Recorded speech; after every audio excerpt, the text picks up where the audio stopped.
الحمدللہ رب العالمین والصلاة والسلام علی سید الانبیاء والمرسلین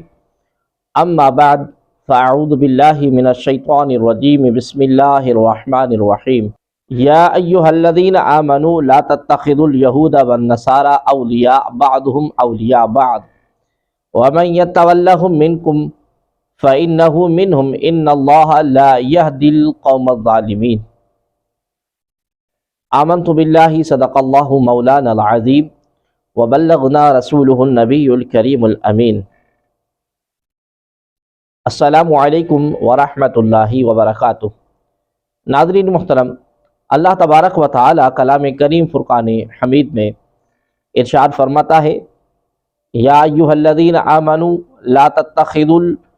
لا تتخذوا الیہود والنصارى اولیاء بعضهم اولیاء بعض وَمَن يَتَوَلَّهُم مِّنكُمْ فَإِنَّهُ مِنْهُمْ إِنَّ اللَّهَ لَا يَهْدِي الْقَوْمَ الظَّالِمِينَ۔ یعنی اے ایمان والو، یہود و نصارہ کو دوست نہ بناؤ، وہ آپس میں ایک دوسرے کے دوست ہیں، اور تم میں جو کوئی ان سے دوستی رکھے گا تو وہ انہی سے ہے۔ بے شک اللہ تبارک و تعالی بے انصافوں کو راہ نہیں دیتا۔ ناظرین محترم، یہ آیت مشہور صحابی حضرت عبادہ بن صامت رضی اللہ تعالی عنہ اور مشہور منافق عبداللہ بن ابی کے بارے میں نازل ہوئی ہے، جو منافقین کا سردار تھا۔ حضرت عبادہ رضی اللہ تعالی عنہ نے فرمایا کہ یہودیوں میں میرے بہت بڑی تعداد میں دوست ہیں جو بڑے شوکت قوت والے ہیں۔ اب میں ان کی دوستی سے بیزار ہوں، اور اللہ تبارک و تعالی اور اس کے رسول صلی اللہ علیہ وآلہ وسلم کے سوا میرے دل میں کسی کی محبت کی کوئی گنجائش نہیں ہے۔ اس پر عبداللہ بن ابی نے کہا کہ میں تو یہودیوں کی دوستی سے بیزار نہیں ہو سکتا۔ مجھے آئندہ پیش آنے والے واقعات کا اندیشہ ہے، اور مجھے ان کے ساتھ تعلقات رکھنا ضروری ہے۔ نبی کریم صلی اللہ علیہ وآلہ وسلم نے اس سے فرمایا کہ یہ یہودیوں کی دوستی کا دم بھرنا تیرا ہی کام ہے، عبادہ کا یہ کام نہیں ہے۔ اس پر یہ آیت کریمہ نازل ہوئی۔ ناظرین محترم، اس آیت سے یہود و نصارہ کے ساتھ دوستی، معاملات یعنی ان کا مدد کرنا، ان سے مدد چاہنا اور ان کے ساتھ محبت روابط رکھنا ممنوع فرمایا گیا۔ یہ حکم ہے، اگرچہ آیت کا نزول کسی خاص واقعے میں ہوا ہے، چنانچہ یہاں یہ حکم بغیر کسی قید کے فرمایا کہ اے ایمان والو، یہودیوں اور عیسائیوں کو دوست نہ بناؤ، یہ مسلمانوں کے مقابلے میں آپس میں ایک دوسرے کے دوست ہیں، تمہارے دوست نہیں، کیونکہ کافر کوئی بھی ہو، ان میں باہم کتنے ہی اختلاف ہوں، مسلمانوں کے مقابلے میں وہ سب ایک ہیں۔ الکفر ملت واحدہ، یعنی کفر ایک ملت ہے۔ رئیس المفسرین حضرت عبداللہ بن عباس رضی اللہ تعالی عنہما فرماتے ہیں کہ اس سے مراد یہ ہے کہ ہوا شرک مثلہم، وہ انہی کی طرح کا مشرک ہے۔ امام ابو بکر جساس رحمۃ اللہ تعالی علیہ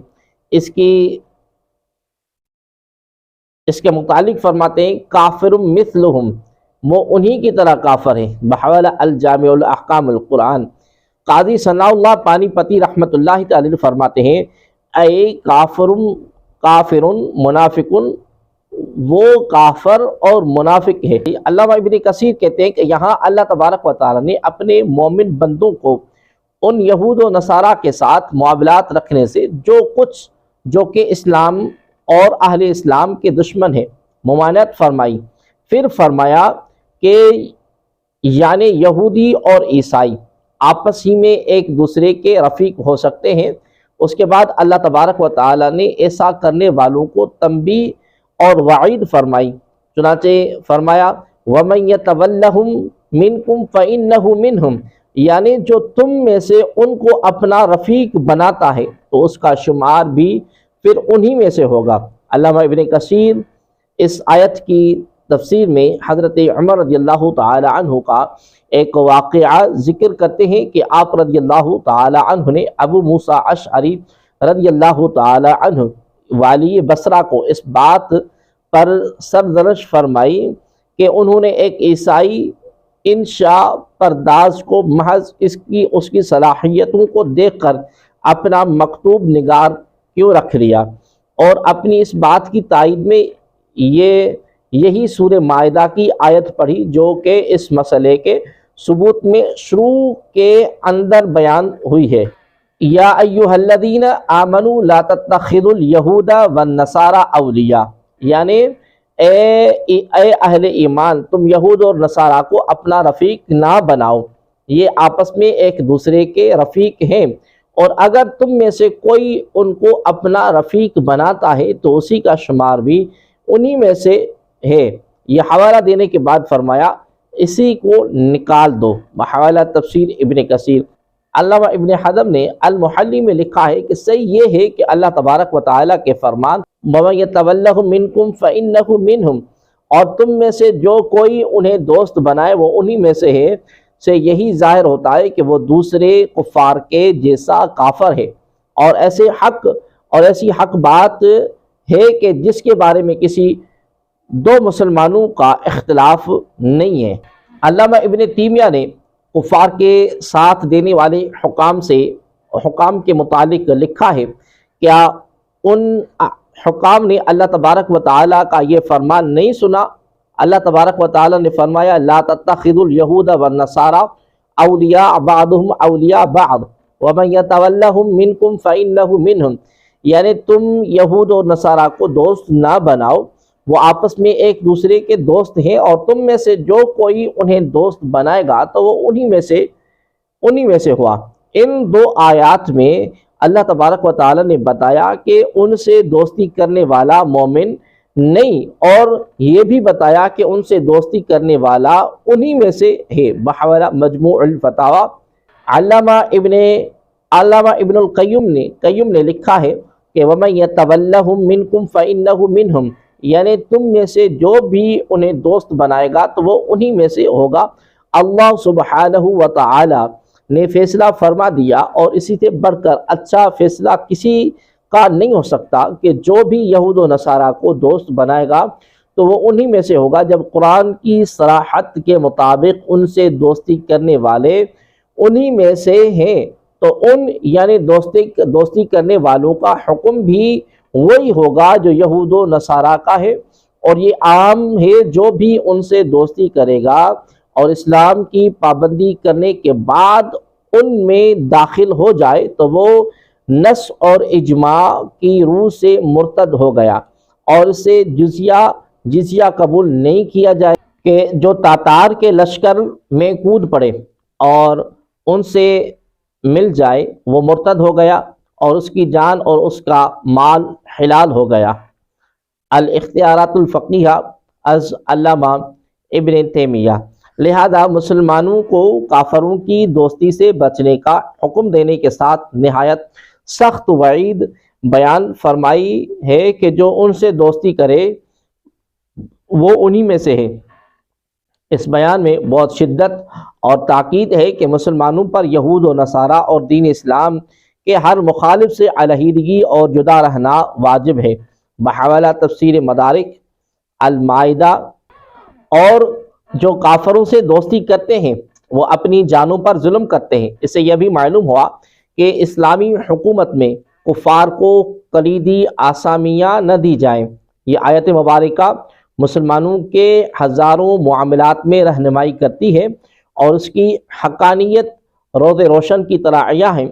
پوری دنیا کے حالات پر نظر دوڑائیں تو سمجھ آئے گا کہ مسلمانوں کی ذلت اور بربادی کا آغاز تبھی سے ہوا جب آپس میں نفرت اور دشمنی اور ٹوٹ پھوٹ کا شکار ہو کر غیر مسلموں کو اپنا خیر خواہ اور ہمدرد سمجھ کر ان سے دوستیاں لگائیں اور انہیں اپنوں پر ترجیح دی۔ اللہ تبارک و تعالی ہمیں عقل سلیم عطا فرمائے۔ لا يتخذ المؤمنون الكافرین اولیاء من دون المؤمنین ومن یفعل ذلک فلیس من اللہ فی شیء الا ان تتقوا منهم تقاتم ویحذرکم اللہ نفسہ وإلی اللہ المصیر، یعنی مسلمان کافروں کو اپنا دوست نہ بنائے مسلمانوں کے سوا، اور جو ایسا کرے گا اسے اللہ تبارک و تعالیٰ سے کچھ علاقہ نہ رہا مگر یہ کہ تم ان سے کچھ ڈرو، اور اللہ تبارک و تعالیٰ تمہیں اپنے غضب سے ڈراتا ہے اور اللہ ہی کی طرف پھرنا ہے۔ لا يتخذ المؤمنون الکافرین اولیاء من دون المؤمنین، مسلمانوں کو چھوڑ کر کافروں کو اپنا دوست نہ بنائے۔ حضرت عبادہ بن صامت رضی اللہ تعالی عنہ نے جنگ احزاب کے موقع پر نبی کریم صلی اللہ علیہ وآلہ وسلم سے عرض کیا کہ میرے ساتھ 500 یہودی ہیں جو میرے حلیف ہیں، میری رائے ہے کہ میں دشمن کے مقابلے میں ان سے مدد حاصل کروں۔ اس پر یہ آیت کریمہ نازل ہوئی اور کافروں کو دوست اور مددگار بنانے کی ممانعت فرمائی گئی۔ وَمَنْ يَفْعَلْ ذَلِكَ، اور جو کوئی بھی ایسا کرے، فَلَيْسَ مِنَ اللَّهِ فِي شَيْءٍ، تو اس کا اللہ سے کوئی تعلق نہیں۔ اس آیت مبارکہ کی تشریح میں امام طبری رحمۃ اللہ تعالی لکھتے ہیں، یعنی بذالک، اللہ تبارک و تعالیٰ کے اس فرمان سے مراد ہے کہ فقط بریء من اللہ، کہ جس شخص نے مسلمانوں کے مقابلے میں کفار کا ساتھ دیا وہ اللہ سے بری ہو گیا، وبریء اللہ منہ، اور اللہ اس سے بری ہو گیا، بارتدادہ عن دینہ، کیونکہ یہ اس فعل کی وجہ سے دین سے مرتد ہو گیا، ودخولہ فی الکفر، اور کفر میں داخل ہو گیا۔ دیگر مفسرین کے اقوال بھی دیکھیں تو اس طرح بالکل واضح تصریح کی گئی ہے کہ شاید کم ہی مقامات ہیں جہاں کسی قول یا کسی فعل پر مفسرین نے اتنی صراحت سے کفر کی بات یا تصریح کی ہے۔ اللہ تبارک و تعالی اور اس کے رسول صلی اللہ علیہ وآلہ وسلم اور اہل ایمان کا وفادار بن کر رہنا، اور اللہ اور رسول صلی اللہ علیہ وآلہ وسلم اور اس امت کے دشمن سے دشمنی رکھنا ایمان کا بنیادی فرض ہے۔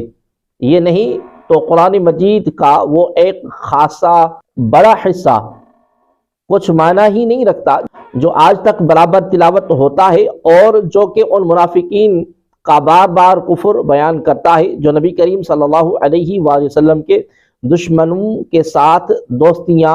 گانٹتے تھے۔ اسلام محض عقائد یا نماز روزے ایسی عبادت کا مجموعہ نہیں، حتیٰ کہ یہ محض کوئی سیاسی معاشی ہدایات پر مشتمل سماجی نظام بھی نہیں، جیسا کہ ہمارے بہت سے نکتہ دان طویل لیکچر دیا کرتے ہیں۔ دراصل انسان کی وفاداریوں کا تعین بھی، اور اس کے تعلقات کی حدود کا دائرہ بھی، اور اللہ تبارک و تعالی جل جلالہ اور رسول اللہ صلی اللہ علیہ وآلہ وسلم اور امت کے لیے غیرت کا امتحان بھی، تعلق اور وفاداری اور مدد اور نصرت کے معاملے میں بھی دراصل آدمی کے ایمان کو امتحان سے گزارا جاتا ہے۔ کفار جو کہ اسلام اور اسلام سے برسر جنگ ہو یا دین کے خلاف یا اس کی کامیابی کے خلاف بغض رکھتے ہوں، ایک مسلمان کے لیے دشمن ہی کا درجہ رکھتے ہیں۔ اگر ایسا نہیں تو آدمی کو اپنے ایمان کی فکر ہو جانی چاہیے۔ اسلام کے دشمنوں سے دلی ہمدردی رکھنا، یا مسلمانوں کے خلاف ان کی فتح مندی چاہنا، یا مسلمانوں کے خلاف ان کی نصرت اور اعانت کرنا، یا حتیٰ کہ مسلمانوں کے خلاف محض ان کا حلیف بن کر رہنا صریحاً کفر ہے۔ ایسا کرنے کے بعد آدمی دائرہ اسلام میں نہیں رہتا۔ جو کسی مسلم ملک یا مسلم قوت یا مسلم جماعت کے خلاف آمادہ جنگ ہو، اس کا تحائف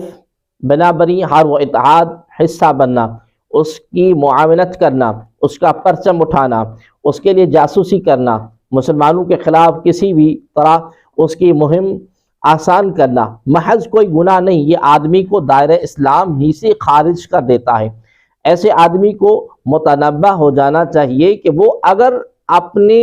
اس عمل سے تائب ہوئے بغیر مر جاتا ہے تو وہ کفر کی حالت پر مرتا ہے، جس پر ہمیشہ کہ جہنم یقینی ہے۔ کوئی مسلمان دوسرے مسلمان کے خلاف برسر پیکار ہو جائے اور یہ عمل کفریہ نہیں، اس وجہ سے اللہ تبارک و تعالیٰ نے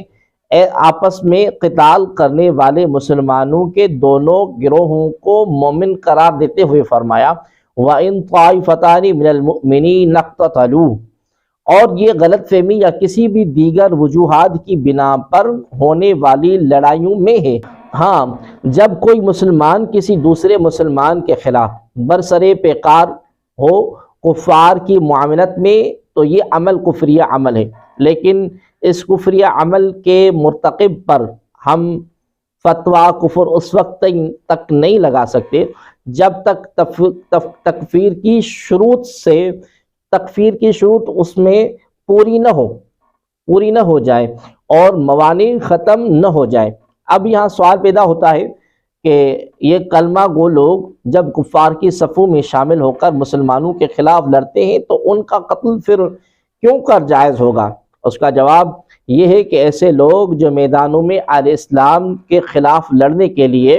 کفار کے ساتھ مل کر آتے ہیں، ہم ان کا قتل اس لیے درست قرار دیتے ہیں کیونکہ ان کا یہ عمل کفر والا ہے اور تکفیر معین کی چھان بین کا موقع میدانوں میں نہیں ہوتا جس کے ذریعے حقیقت حال کو معلوم کیا جائے، لہذا مسلمان ان کے ظاہر پر حکم لگاتے ہوئے ان کے ساتھ کفار والا سلوک روا رکھتے ہیں۔ کفار سے دوستی و محبت ممنوع حرام ہے، انہیں رازدار بنانا، ان سے قلبی تعلق رکھنا ناجائز ہے۔ البتہ اگر جان یا مال کا خوف ہو تو ایسے وقت صرف ظاہری برتاؤ جائز ہے، یہاں صرف ظاہری میل برتاؤ کی اجازت دی گئی ہے، یہ نہیں کہ ایمان چھپانے اور جھوٹ بولنے کو اپنا ایمان اور عقیدہ بنا لیا جائے، بلکہ باطل کے مقابلے میں ڈٹ جانا اور اپنی جان تک کی پرواہ نہ کرنا افضل اور بہتر ہوتا ہے۔ جیسے سیدنا امام حسین علی مقام رضی اللہ تعالی عنہ نے جان دے دی لیکن حق کو نہ چھپایا۔ آیت میں کفار کو دوست بنانے سے منع کیا گیا ہے، اس سے اسی بات کا حکم بھی سمجھا جا سکتا ہے کہ مسلمانوں کے مقابلے میں کافروں سے اتحاد کرنا کسی قدر برا ہے۔